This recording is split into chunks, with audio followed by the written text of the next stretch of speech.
ও sorry, Samsung Galaxy note 10 এটার সাথে না একটা কলম আছে। এই কলমটা না হাতে পাওয়ার সাথে সাথে মানে ওই ছোটবেলার কথা মনে পড়ে গেল।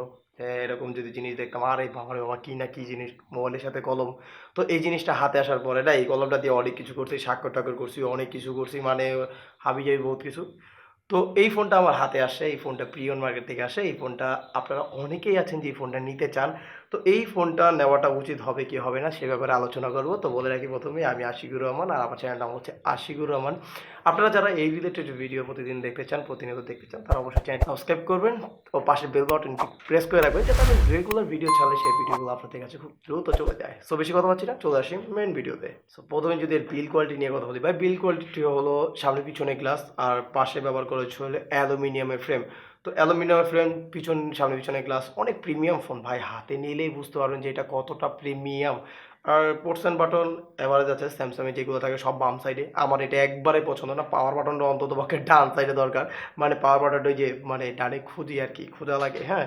তাছাড়া মোটামুটি সব কিছুই আছে, শুধু 3.5 mm জ্যাকটা নাই, তাছাড়া সব কিছু আছে, এক্সট্রা দিয়ে দিচ্ছে 3.5 mm জ্যাকের হোলটা তারা বসাতে পারে না, কিন্তু এত বড়টা কলম ঢুকা দিছে। আরে ভাই একটু ওই এত বড় কলম নিতে পারছো, 3.5 mm জ্যাকটা দিয়ে দিতি, তেমন তো কিছু দরকার ছিল না, মানে প্রবলেম ছিল না। সো ভাই অনেক মজা করছি, মেন ভিডিওতে চলা যাক। তো প্রথমে যদি আমি ডিসপ্লে নিয়ে কথা বলি, ভাই ডিসপ্লে, ও মাই গড, ইনসেন ডিসপ্লে। ডিসপ্লে হিসাবে ব্যবহারটা হচ্ছে 6.3 ইঞ্চির একটি ডাইনামিক অ্যামোলেড ডিসপ্লে, আর এটা HDR10+ সাপোর্টের, অবশ্যই ভাই ডাইনামিক অ্যামোলেড ডিসপ্লে। এই ডিসপ্লে আজকাল দেখি মানুষের ফলের ভিতরে বা এই জায়গায় সেই জায়গায় ওই যে কি জানি ছবি তুলে ওইটার ভিতরে ঢুকাতে হতে মানুষ খুঁজেই পায় না, পাইবে কই থেকে, এর যে কার্ভ, মানে এটা একটা কার্ভ ডিসপ্লে। তো কার্ভের যে অবস্থা ভাই রে ভাই, মাথা নষ্ট। এই ডিসপ্লে দিয়ে আমি ছবি দেখেছি, আমি মোটামুটি মানে মিডিয়া কনজিউমিং বলে যেটাকে, মানে তারপরে হলো সোশ্যাল মিডিয়া ব্রাউজিং যেটাকে বলে, ফেসবুক ইউটিউবে এগুলো চাচ্ছি, ইনস্টাগ্রামে ভাই ও মাই গড অনেক সুন্দর সুন্দর ছবি দেখা যায়, বুঝতে পারতেছেন কাদের কথা বলতেছি। তো ওই ছবিগুলো খুব সুন্দর দেখা যায়।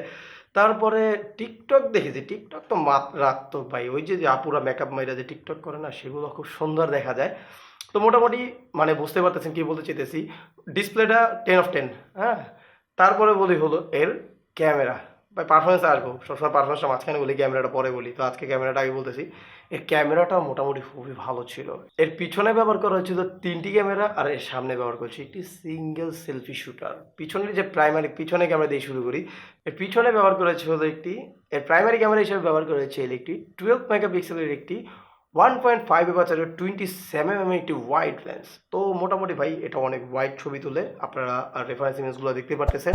তো এখানে ছবির কোয়ালিটি খুব সুন্দর ছিল, শার্পনেসগুলো ভালো ছিল, ডাইনামিক রেঞ্জটা খুব সুন্দর, ডিসপ্লের ভিতরেও ভালো লাগতেছিল। ইভেন কম্পিউটারে আইনার পরে দেখলাম যে না ঠিক আছে, ভালো আছে। এরকম অনেক হয় যেমন ডাইনামিক অ্যামোলেড ডিসপ্লেগুলোতে বা ডাইনামিক 2x এর ভিতরে যে ডিসপ্লেগুলো আছে, ছবি তোলার পরে কম্পিউটারে না থেকে কী রে ভাই ক্যামেরার ছবি এমন কে, তো ওরকম কোনো প্রবলেম নেই।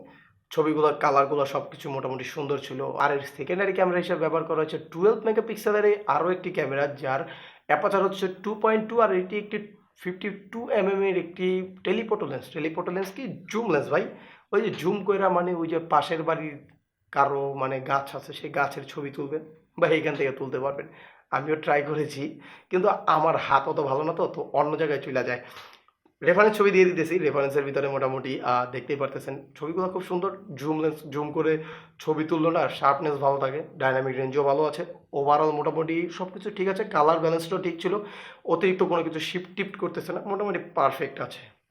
দেন এর পিছনে আরও একটি ক্যামেরা আছে, সেটা একটি আলট্রা ওয়াইড ক্যামেরা, এটিতেও ব্যবহার করেছে 16 mm এর একটি 2.2 অ্যাপাচারের একটি 22 mm এর আলট্রা ওয়াইড লেন্স। এটা দিয়া ভাই ঘর থেকে ছবি তুলেন, আকাশ বাতাস সব কিছু, মানে পানি পর্বত যা আছে সব পেয়ে যাবেন, মানে এত অনেকটা ওয়াইড। মোটামুটি ধরেন বন্ধু বান্ধবদের অল্প জায়গা অনেক ছবি তুলতে হবে, জোস তুলতে পারবেন। ইভেন এটা দিয়ে কিন্তু ব্লগও করতে পারবেন, যারা ব্লগিং টগিং করেন ওই যে হাত দিয়ে ব্লগ করবেন, এইটা ব্যবহার করবেন, মোটামুটি আপনার ভালো এরিয়া ক্যাপচার করবে। সো ব্লগে যেটা বলতে চাচ্ছিলাম, এটা কিন্তু 4K তে 60 FPS পর্যন্ত রেকর্ডিং করতে পারবেন। তো ব্লগিং নিয়ে চিন্তা নাই ভাই, চাইলেই করতে পারেন, কোনো ব্যাপার না। ওয়েল, দেন আসি হলো সেলফি ক্যামেরা হিসেবে ব্যবহার করেছিল বাট 10 মেগাপিক্সেলের একটি 2.2 অ্যাপাচারের একটি 26 mm এর একটি ওয়াইড লেন্স, মোটামুটি পারফেক্ট, ছবি সুন্দর আসে, মানে অরিজিনাল কালারটাও ধরে। স্যামসাং এটা হলো, এটা আর আমি গত একটা ভিডিও করেছিলাম, আমার লাস্ট যে ভিডিওটা, সেটার সাথে এটা সেলফি ক্যামেরাটা সেম, তার জন্য মোটামুটি বুঝতে পারবেন, মানে ওইটা ছিল S10+, ওইটার ক্যামেরা এটার ক্যামেরা সেম, ওইটাতে দুইটা ক্যামেরা ছিল, এটাতে একটা ক্যামেরা। মোটামুটি ছবি ভালোই, ওরকম প্রবলেম পাই নাই, মোটামুটি ভালোই লাগছে। হ্যাঁ, ডিটেলসে কিছু প্রবলেম ছিল, একটু মানে শার্পনেসে একটু ঘাটতি আছে, বাট অত আহামরি কিছু না। মোটামুটি ছবি ভালো লাগে, সুন্দর মুন্দর কইরা ভালাই না ভাই, যেটা আমার ভালো লাগে। আমি কালা মানুষ, কালা থাকতে ভালো লাগে।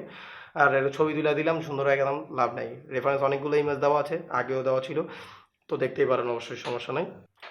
সো ওয়েল, এখন যদি আসি পারফরমেন্স সেকশনে, ভাই এর পারফরমেন্সটাও উড়াদুরা পারফরমেন্স। পারফরমেন্স বলতে গেলে আমি যেহেতু লাস্ট একটা ভিডিও করেছি, স্যামসাংয়ের না অনেকগুলো ফোন আছে, 2019 সালে যে ফোনগুলো বের হয়েছে সেগুলোর ভিতরে মানে স্ন্যাপড্রাগনের 855 যে চিপসেটটা, এটা 19-20 সালটা কিন্তু কাঁপানোর একটা চিপসেট, তো এটার ভিতরে কিন্তু সেই চিপসেটে দেওয়া হয়েছে। এটাতে মোটামুটি এই চিপসেটটা খুব ভালো একটা পারফরমেন্স করতেছে, অ্যান্ড্রয়েড 12 চলতেছে অ্যানাফ, বাট এটা ভালো পারফরমেন্স। আমি এটাতে গেম খেলেছি, ডে টু ডে ইউজ করেছি, মোটামুটি সব কিছুতে পারফেক্ট একটা মানে আমাকে সাপোর্ট দিচ্ছিল। লাইক ধরেন আমি এটা দিয়ে যখন গেম খেলে, হ্যাঁ একটু সমস্যা আমি পেয়েছি, গরম হয় রে বাইরে ভাই, মারাত্মক গরম হয়। ছবি তোলার সময় গরম হয়, এটা আমি বলিনি, মিস করছিলাম। ছবি তোলার সময় গরম হয়, গেম খেলার সময় গরম হয়, আর গ্লাস বডি তো মানে আপনার হাতে ছ্যাঁকা লাগে। সেক্ষেত্রে কাভার ইউজ করলে তো আমার সমস্যা, ব্যাটারি নষ্ট হয়ে যাবে, তো ভাই প্রবলেম আছে। গেম খেলার জন্য এই ফোনগুলো না, এখন গেম খেলার জন্য ভাই আইফোনও গরম হয়, কিন্তু আইফোনটা কিন্তু ধুমধারাক্কা গেম খেলা যায়, ওটাতেও ছ্যাঁকা লাগে কিন্তু ধুমধারাক্কা গেম খেলা যায়। হ্যাঁ, এখন গেম খেলার মানে গরম হওয়ার ফলে কি আপনার ফ্রেম ড্রপ করতেছে না বা এফপিএস ড্রপ করতেছে না, সেটা ম্যাটার করে। সেটা ভাই আমি তেমন কিছু পাইনি, 60 এফপিএসে পুরো লক, মোটামুটি 54 থেকে 60 অ্যাভারেজ পাচ্ছিলাম। যতই গরম হোক, আগুন হয়ে যাক, মনে করেন এটাতে ইস্ত্রি করেন, তারপরে 54 থেকে 60ই ছিল, তার বেশি যায় নাই। ক্যামেরাতে ছবি তোলার সময় একটু মানে গরম হলো, ওই জায়গায় একটু সমস্যা হয়েছে, মানে ক্যামেরার ইউআইটা একটু ল্যাগি ল্যাগি হয়ে যায়, এটা একটু প্রবলেম পাইছিলাম। তাছাড়া এটার ভিতরে পারফরমেন্সে আমি তেমন কোনো প্রবলেম পাই নাই। আর মোটামুটি এর যে আন্ডার ডিসপ্লে, আর হ্যাঁ বলাই তো হয়নি, এতে একটি আন্ডার ডিসপ্লে ফিঙ্গারপ্রিন্ট ব্যবহার করা হয়েছে, এটাও খুব অ্যাকুরেট অ্যান্ড ফাস্ট ছিল। আল্ট্রাসনিক সেন্সর ভাই মারাত্মক জিনিস। তো এই তো ছিল আজকের এই ভিডিও। তো ওভারঅল যদি আমি এটাকে বলি, এটার প্রাইসটা এখনও বলা হয় নাই, এটা মোটামুটি ভাই একটু ওভার প্রাইস। হ্যাঁ, কেন বলতেছি, এটার প্রাইস হলো মোটামুটি অলমোস্ট আপনার 25-26 হাজার টাকার উপরে। হ্যাঁ, 26,000-27,000 টাকার মতো পড়ে যায়। তো এই টাকার ভিতরে এইটা কেনাটা, আমি বলবো যে না, এত টাকা দিয়ে এইটা কেনাটা উচিত হবে না। কারণ এর থেকেও অনেক ভালো ফোন, মানে এতে ভালো মানে পারফরমেন্স, ভালো কিছু আরও কম দামে অফার করতেছে স্যামসাংয়ের ফোনই। তো সেক্ষেত্রে এইটা একটু ওভার প্রাইস হয়ে যায়। এটার প্রাইস যদি 20-22 হাজার টাকা হইতো, তাইলে বাইরে ভাই মারাত্মক জিনিস, আরে আমি নিয়ে নিতাম একটা। কিন্তু প্রাইসটা একটু বেশি। কিন্তু যদি আবার একটা জিনিস চিন্তা করেন যে এর ভিতরে যে জিনিসগুলো দিচ্ছে এগুলো কিন্তু কম দামি জিনিস না, মোটামুটি দামি জিনিস, সেই ক্ষেত্রে আবার প্রাইসটা ঠিক আছে। কিন্তু এখন 2023 সালে এসে এটা এত প্রাইস দিয়ে নেওয়াটা উচিত হবে না। আপনারা যদি কমের ভিতরে পান, আবার নষ্ট নষ্ট নিতে যায় না। কমের ভিতরে পাইলে ঠিক আছে, 20-22 টাকা হলে আমার মতে ঠিক, 20-22 হাজার টাকা হলে আমার মতে ঠিক ছিল। বাট এখন যে প্রাইসটা, সেই প্রাইসটা একটু ওভার প্রাইস মনে হচ্ছে। তো আজকের ভিডিওটা এই পর্যন্তই, দেখা হচ্ছে নেক্সট ভিডিওতে। ততক্ষণ পর্যন্ত সবাই ভালো থাকবেন, সুস্থ থাকবেন, আমার জন্য দোয়া করবেন। ধন্যবাদ, আসসালামু আলাইকুম।